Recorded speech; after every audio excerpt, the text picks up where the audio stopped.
Back to news out of the UK now, where British Prime Minister Boris Johnson agrees to resign from office. This after a build-up of scandals in his Conservative Party, forcing mass resignations of his ministers, completely shaking his government. It's the most significant challenge to Johnson's premiership, and recently his Finance Minister and Health Secretary and dozens of other lawmakers also quit government. That amounts to more than 50 ministers in total so far. It's all over the latest allegations that Johnson was aware of accusations of sexual misconduct by Chris Pincher when he was promoted to the position of Deputy Chief Whip, but at the time the Prime Minister denied any knowledge of the case. That's why those ministers who quit are repeatedly citing a loss of trust in the government and in Johnson personally as their reason for going. In studio now with me, Dan Perry, International Affairs Analyst and former Europe Editor at the Associated Press, joins me here now. So Dan, thank you so much firstly for coming onto the show to discuss this. Tell us a little bit about what does Brussels think about all of these changes amid the developments in the UK? I'm sure they're watching it with quite a bit of schadenfreude because, of course, Boris Johnson, more than anyone else, was probably responsible for the whole Brexit misadventure. Indeed, he has leveraged Britain's innate distaste for losing a bit of their sovereignty to Brussels to bash the EU ever since he was a journalist in the early 1990s. So he is certainly a red flag for Brussels, and I think they would be delighted to see him go down in flames. Well, some of Johnson's Conservative Party leaders are saying go now because they believe that you can't choose when to go. So, but there's also reports that a new leader is expected by autumn. Do you think we can expect Johnson to stay there in the interim, to stay there until autumn? Johnson is obviously a fighter, and I believe that reaching the post of Prime Minister is something that was his lifelong dream, and he has been quite aggressively on the record up until recent days is saying he expects to be in power for another decade or so.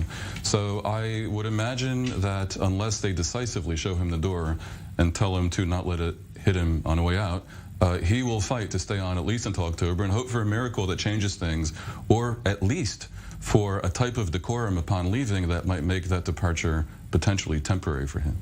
And as you know, we are expecting his departure in the next couple of hours, but he will be giving his resignation speech probably around 3 p.m. Israel time coming up soon. What do you expect to be in that resignation speech? What do you expect him to say? Oh, Johnson is a showman, and I'm sure he'll make it even as amusing as it can possibly be under these undignified and, for him, unfortunate circumstances. I imagine he'll defend himself. He'll try to minimize his various misdoings, which of course, it can't, the things he's accused of are a traffic violation compared to what the likes of Netanyahu and Donald Trump are accused of, and they're still hanging on. So I'm sure he looks on with some jealousy to what other conservative leaders around the world have been able to get away with. And I imagine he'll try to leverage that somehow in his favor. I mean, it is remarkable how unforgiving the Tory party is in the UK. Don't forget, he brought them a historic election victory only 2.5 years ago. And also, you say that the Tory party, has done this and how unforgiving they are, but also he's been able to count on his voters for so long to support him through thick and thin. But these new polls are apparently finding that more than half of the voters who put him into power in 2019 now want him gone. So tell us more about that. Yeah, I mean, in recent polls, Labour is up by 10 percentage points. And it looks very likely that if an election was held today, he would lose. Almost certainly lose his existing majority. I think a big part of it is that up until the last election, he was the recipient of all the pro-Brexit votes, even those that had historically been Labour voters. And that issue more or less has receded. One wonders if it will recede forever as evidence mounts that Brexit was in fact an economic calamity for the UK. But for the moment, it's sort of behind everyone, and we may be seeing a reverse realignment. In other words, the northern districts of the UK that became pro-Tory because they were pro-Brexit might return to their original state of being pro-Labour. And also, has Matt Hancock given any reason as to why he's happy to serve in government but then refuses to stand to be the UK's next Prime Minister? I don't know, honestly. His behavior has been odd, and I think we're still waiting to hear him explain his position publicly. Right, and also if Johnson's party leaders and the British public were no longer able to trust his word from a very long time ago, then why didn't the ministers sort of act earlier for the benefit of their country? I mean, I myself am saying it's remarkable that they're acting as they are now. I'm not seeing such behavior from the Likud or from the U.S. Republicans when faced with much more grievous charges against their leaders. He was popular up until quite recently. I mean, in the end, political parties are nothing if not practical, and generally speaking, and I think that was always what drove the support for Johnson within the Conservative Party in the UK, the idea that he can bring them to power after a period of some drifting and uncertainty and actual fears of a loss of power under Theresa May. So some of the other popular favourites, obviously Liz Truss, Ben Wallace and Jeremy Hunt. What are you hearing so far about who could potentially be the UK's next Prime Minister, perhaps? I mean, the names you mentioned are obviously out there. Jeremy Hunt is a classic conservative type politician. He has a look and he has a sound. Liz Truss is, well, obviously her gender will probably help her, given the history of the Conservative Party and just the nature of politics in the UK. David, the outgoing Chancellor, who probably was the one who gave Johnson the coup de grace, I think may also be in the running as well.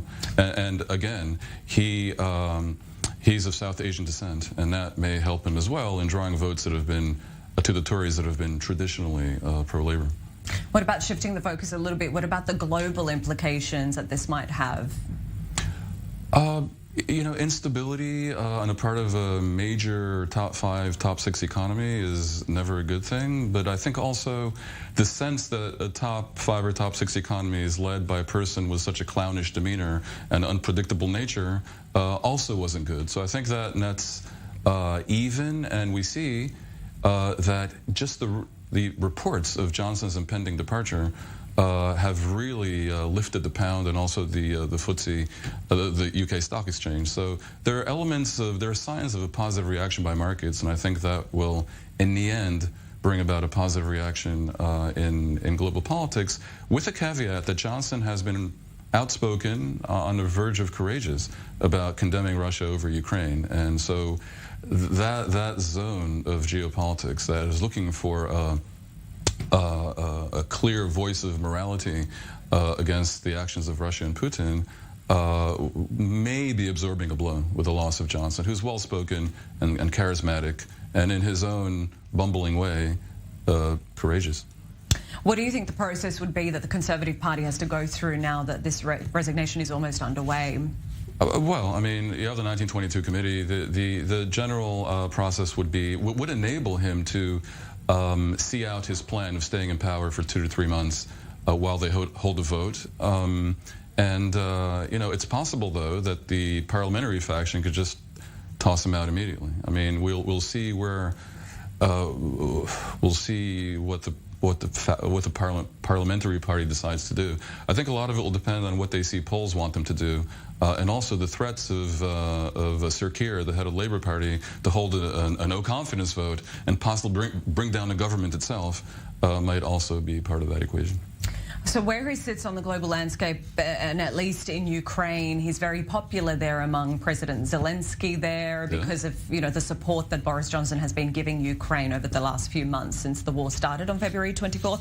So how do you think that this will be received by Zelensky and Ukrainians? There's a lot of public support there for him. Yeah, but I don't think Zelensky is going to get himself involved in UK politics. I think, however, given that he's proven to be a leader of some substance and a perhaps surprising degree of diplomatic acumen, I would expect him to be very generous in his thanking of Johnson for his support and so forth, but also to be looking forward.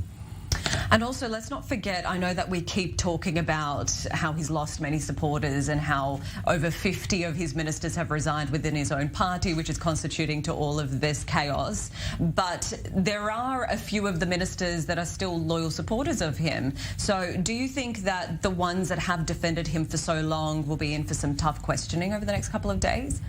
Hard to say. They're dropping like flies. Don't forget the group that is loyal to Johnson has been diminishing by the day, and so I think by the end of it, certainly once he resigns, there will be no one clamoring for his return. It's a very, very different environment from what you have in Israel, with like true loyalists who will go down in flames with the leader who will, let him sink the ship with them on board, still cheering him on. I think in the end, certainly if he resigns, and if he doesn't make noises about wanting to like somehow run again very soon, if he goes away gracefully, I think they'll thank him for his service and move on with their lives. And I doubt whether they're going to face personal consequences that attach to ultimately Johnson's own mendacity and misbehavior. And had he not sort of agreed to resign, what could the outcome have looked like? Would we be expecting more cabinet ministers to resign? And what else could have happened in Parliament there? I mean, there's a point where the political momentum shifts against you so decisively that no one short of a Netanyahu or a Trump could possibly survive it. There was an open question about whether Boris Johnson might be in that mold of having such thick skin that nothing could possibly cause him to give up the ghost. But unsurprisingly, to me, that wasn't the case. When you lose dozens and dozens of ministers, and the definition of minister in the UK is rather liberal, in the UK it just isn't done that you stay on. Sorry to cut you there. We're crossing straight to the UK now to listen to Prime Minister Boris Johnson's speech, the resignation speech, live now from Downing Street 10. Take a listen. For a new Prime Minister. And I've agreed with Sir Graham Brady, the chairman of our backbench MPs, that the process of choosing that new leader should begin now. And the timetable will be announced next week. And I've today appointed a cabinet to serve, as I will, until a new leader is in place. So I want to say to the millions of people who voted for us in 2019, many of them voting Conservative for the first time, thank you for that incredible mandate. The biggest Conservative majority since 1987, the biggest share of the vote since 1979.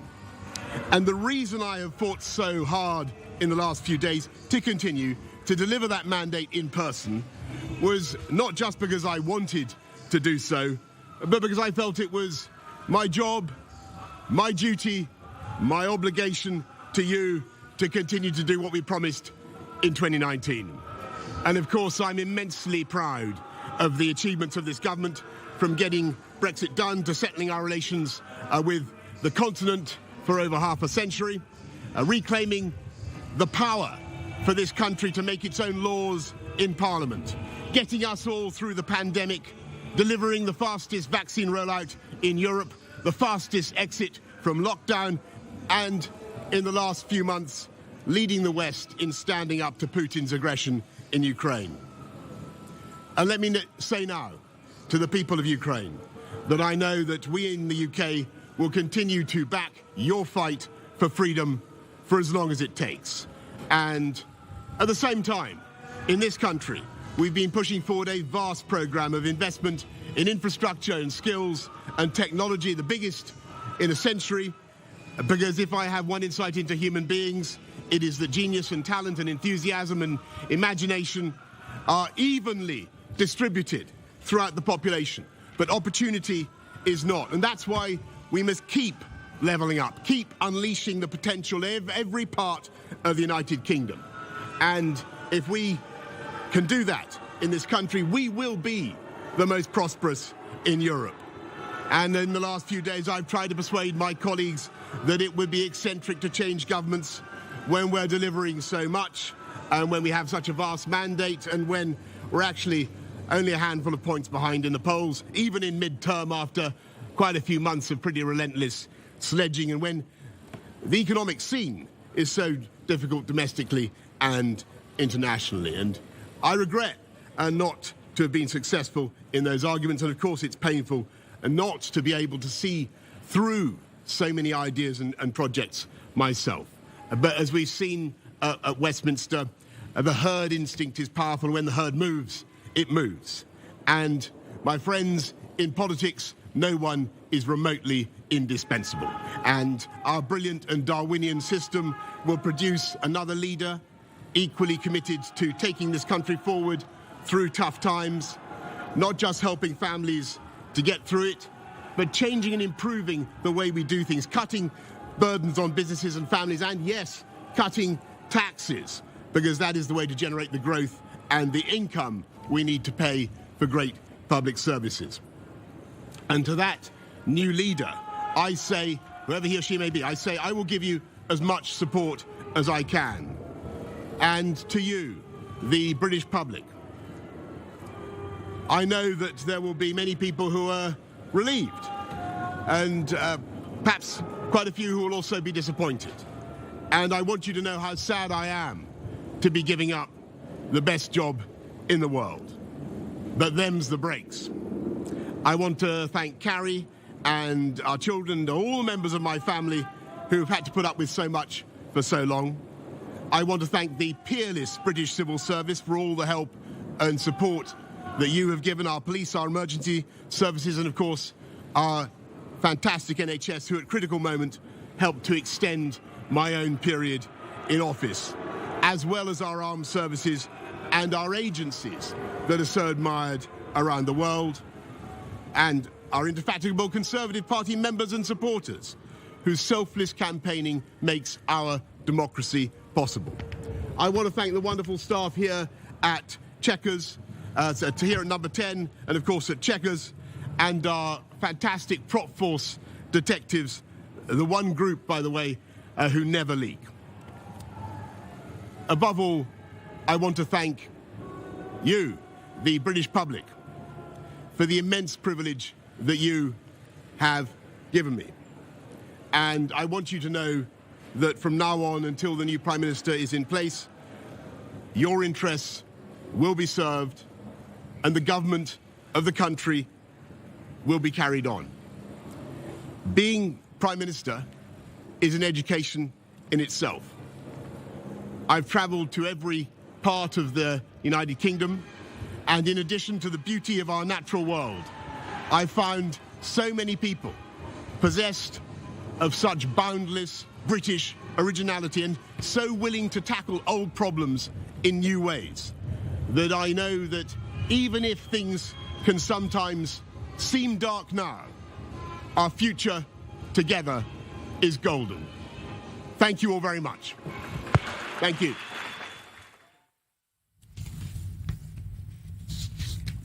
As you just heard there from Prime Minister Boris Johnson, that was his resignation speech that we just heard there live from Downing Street, Number 10 from the United Kingdom. Well, it was a major party revolt, and now he's given up his place in office, and we will await what the next steps will be there. In studio with me now, our i24 correspondent Joe Brown joins us, as well as Dan Perry, who's the former editor of the Associated Press. So we'll just kick off the conversation here, guys. You just heard that speech with me there. So the reason he fought so hard, he says, to continue, we'll start with you, Dan, to continue to stay in power was mainly for the public, for the people who voted him in 2019 and all the promises that he made for them back then. How proud do you think he is after 3 years being in power and all of these achievements that he's achieved so far? I think he can be reasonably proud of having become Prime Minister. Not a lot of people achieve that, and also his long-time goal of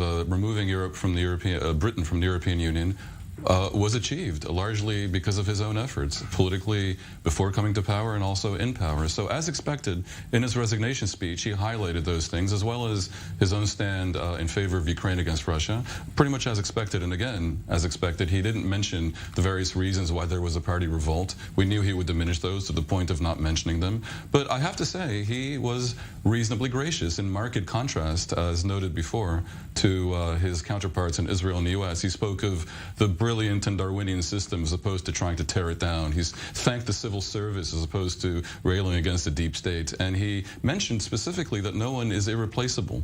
And in doing those things, I think it goes out on a note of some good grace and almost good humor.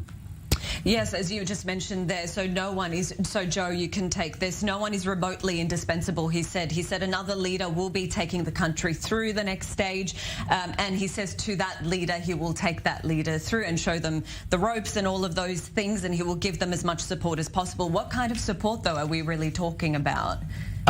Well, there are plenty of things as to like what they have to do now. But first things first, like, who will be the next leader?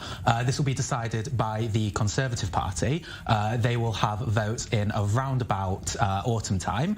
However, he didn't actually say there whether he would continue as Prime Minister until then. I think his original aim is to try and do that, but he might get voted out. But whoever takes over, they do have a lot on their plate. 2023, the UK is projected to have GDP growth of 0%, which is the lowest out of any developing country in the world, any developed country, I should say.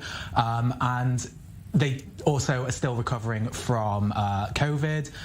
There's still many other domestic issues. But also the main thing they have to do is win back the support of the people. They're about 10 points behind in the polls, and they are continuing to slide. After every scandal, they slide. They manage to get a little bit back, but then they slide down again. So the main thing is there will most likely be a snap election, as happened with the previous two, when May took over and then when Johnson took over.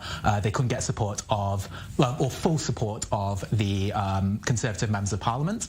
So there'll probably be a snap election, and following on from that, who knows? At the moment, it's looking like it will be a Labour whitewash.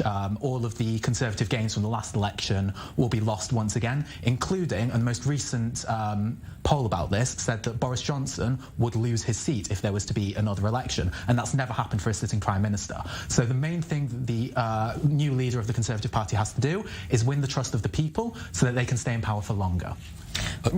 Yes, well, I agree that's a history, but I think you might see that the new leader of the Conservatives might try to do more of what Gordon Brown did about 14 years ago or 13 years ago in trying to hang on and exploiting his existing majority, because the Conservatives do have a majority that, if it stays together intact, can prevent a snap election. The reason why May and indeed Johnson were forced into a snap election was because of divisions over Brexit, where a good part of the Conservative faction in Parliament actually opposed the policies of the Prime Minister. Brexit being over with and done for the moment, that's not likely to happen. And I think the Conservatives, I agree with you, are looking at a wipeout, not just because of the bad karma around the current government, but also the sense that they've been in power for too long, sort of revisionist thinking about austerity, which was their main case for being in power a decade ago. And also, as the months go by, you're going to see more and more practical, objective, numerical bad news that relate to Brexit. You mentioned the zero growth expected in 2023. That's because of Brexit. There's going to be more and more reports that show that the GDP per capita in Britain, and also overall in Britain, has fallen by dramatic proportions, clearly because of the trade implications of Brexit. And that will hurt the Conservatives beyond a shadow of a doubt. So yeah, a large part of it is down to Brexit, but also a big part of it is because of Boris Johnson's mishandling of the COVID pandemic. Also COVID. I mean, he said that he wanted to let the bodies pile up in their thousands, and this was supposed to be his, like, Churchillian moment. He bases himself off Churchill. This is supposed to be like his, we will fight them on the beaches. Imagine Churchill saying something like that. So, but the main issue with that is that his mishandling of the pandemic from the beginning, the slow lockdown to start with, the excessive lockdowns, and of course the Partygate as a side thing. But yes, whoever is the next leader will have to try their best to build as many bridges back as possible, especially with our close neighbours in Europe. One more point, if I may. The case against the Conservatives, because of the reasons I mentioned and you mentioned, is so profound, and also the nature of political pendulums at this point is going to work against them so greatly that they may find themselves missing Johnson, who is one of the few leaders on the planet who has the ability to spin himself out of such situations. Again, we saw in recent history in Israel and in America two other such leaders for whom the rules of politics appear to not apply. And I believe it was David Cameron that said that of Johnson himself. Yeah. I doubt that will be the case with Jeremy Hunt or Liz Truss or whoever is the next leader. They will be more cut from a more standard cloth, and they may have a difficult time manipulating their way out of very strong arguments to show them the door. But maybe that's what the UK needs right now, because they were led throughout one of the most tricky periods in their history with a man who is largely seen in the country and globally as a joke, and he even plays up to this character. So maybe giving someone who is a lot more traditional in terms of politics. I know that the current bookie's favourite is Penny Mordaunt, who has a lot less baggage than a lot of her competitors. So maybe by going for someone who is the complete opposite end of the spectrum, going for someone who's a bit more boring, maybe that will be the stimulant to help the UK get back to the pre-pandemic and even pre-Brexit levels of growth. So you say that he's seen as a joke within the UK. What about on the global landscape? How do other people see him? How do other ministers or leaders around the world see him, or other countries? Well, where does it sit there? I can tell you right now from the domestic, when we were listening to that speech, it sounded like they were playing the song Bye Bye Baby in the background, which they've been playing for quite a little bit, actually. They've been playing, they call it Bye Bye Boris. So you did hear that music outside, and that is a representation of how the British people view him. And it is, they do view him as a joke. I have to say, obviously there are elements of truth in that, and he plays up to that. But two things must be noted as well. Leaders like Trump and others around the world have sort of moved the goalposts on what constitutes a leader who is a joke. Everything has become ridiculous in the world. And two, he wasn't just a joke. He was also a joke. While being a joke in his own odd way, he's also a person of very high intelligence, considerable charisma, and the ability to be highly articulate. We saw that in his resignation speech. Not every politician who is a joke has those qualities as well. And I think in a political election, in the current environment, even in Britain, which is kind of a case apart, where things that aren't done actually aren't done until Johnson. Even there, I think we may see that his ability to put a spin on things is something that the Conservatives may miss. I think that's a possibility indeed. So how soon does the contest to replace him begin, though? Well, it's already started, even with the vote of no confidence. Well, the reason why he passed the vote of no confidence was because there was no suitable leader. Everyone had too much baggage, or they were just not fit for office. But the first person to, the first major candidate to stand against Boris publicly was Jeremy Hunt. Jeremy Hunt lost the Conservative election to Boris in 2019. So he is probably going to be the first person to go out and fully say it. But also there've been a couple of other around the peripheries who have already said that they would, such as the Attorney General Suella Braverman and Steve Baker, who clashed with both Johnson and May over Brexit. He gave himself the nickname Hard Brexit Steve Baker or something along those lines. I don't think it caught on well. But in terms of who will take over permanently around about autumn, I think we will see a lot more names starting to come to the forefront, and I will be absolutely baffled if two of those names are not the two major cabinet members who resigned the other day, Rishi Sunak, the former Chancellor of the Exchequer, and Sajid Javid, the former Health Secretary and also former Chancellor of the Exchequer. But we also, do you have anything to add to that, Dan, before we go on? Well, I think part of the equation is that they'll be running against Sir Keir, who, I mean, you mentioned the potential of a boring, and I say boring with all due respect, Tory candidate. They would be running against that same type of person at the head of Labour. Very vanilla. So it's interesting to see if they will try to actively find someone who constitutes a contrast from the, standard issue, middle-aged white man with a fairly received accent, Sir Keir. Yeah, I mean, it's very possible they would do that, but I feel like that would be too much of a risk for them because their reputation has gone completely through the gutter right now. And what they need is somebody who will be able to stand up to Sir Keir, but stand up to his eloquence and stand up to how deeply he looks into things. He's a former lawyer, he's the former head of public prosecutions. And they need to get somebody who will be able to fully debate him without losing their calm, without losing their cool. So I feel that realistically their best case would be not to go for somebody who's a bit more of a a wild card, but I feel like they should play it safe, and I feel like that's what they will decide to do. Because it's been 3 years of Johnson, who is the exact opposite of May, who was for 3 years. She was a lot more vanilla, a bit more dull, a bit more of a safe option, and I feel like now they will revert back to a safe option. I would certainly agree that a logical party would choose a person who can, go toe-to-toe with Sir Keir on looking and being serious. On the other hand, that would be a logical party. We're talking here about the party that gave you Brexit. I cannot argue with that. Well, we'll just have to round up the discussion here. So let's go now and take a listen to Prime Minister Boris Johnson. Just a quick soundbite from that presser earlier on. Of course, it's painful not to be able to see through so many ideas and projects myself. But as we've seen at Westminster, the herd instinct is powerful. When the herd moves, it moves.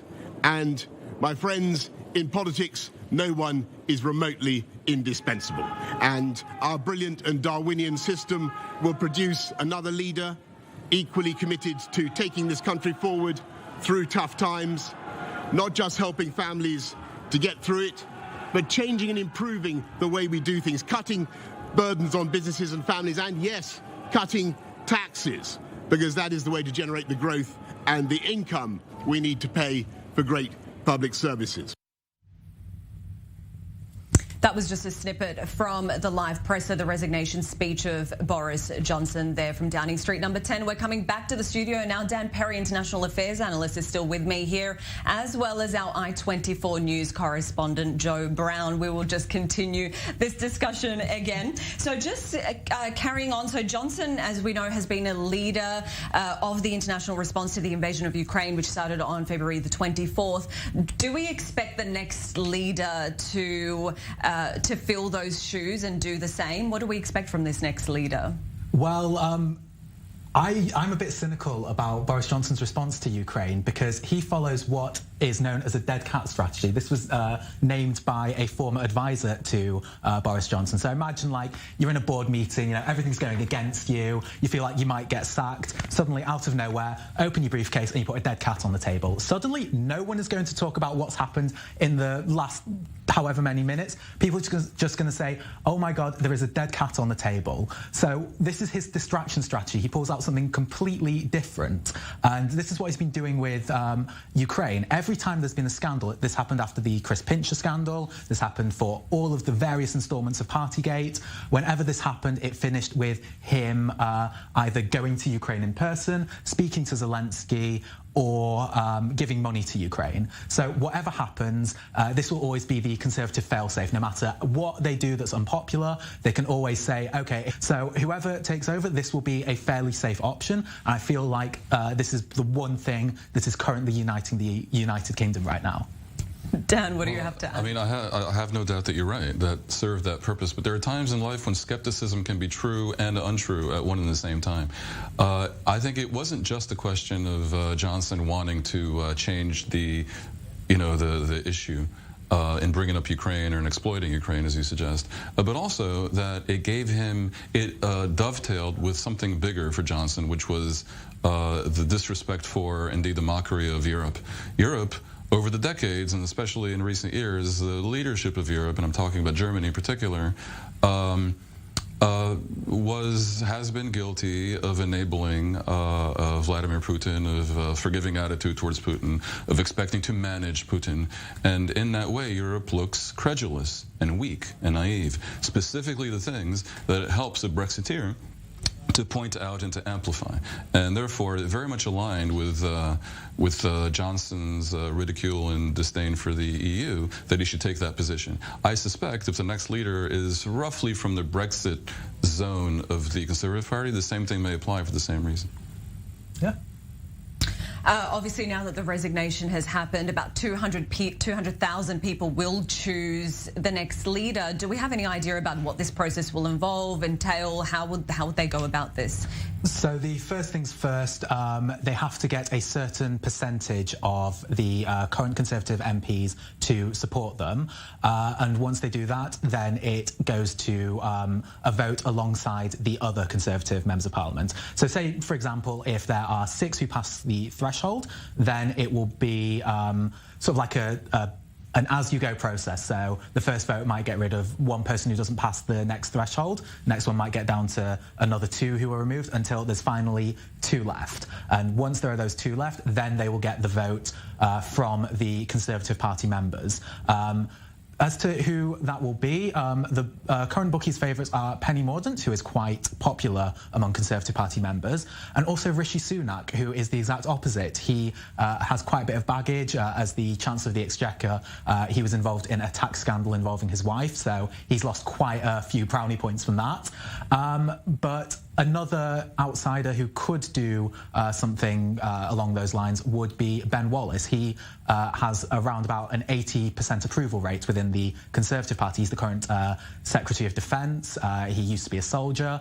And I feel that if it goes down to a final 2, if he manages to get the support of the members of Parliament, I think that we could be seeing him maybe in 10 Downing Street. It's all to play for at the moment, though. Thank you so much. Our i24 News correspondent Joe Brown there. Dan Perry as well joining us in studio, international affairs analyst and the former Europe editor at the Associated Press. Both of them speaking to us here at i24 News on this day where Prime Minister Boris Johnson has resigned from office at Downing Street number 10, as you just heard earlier in that live speech.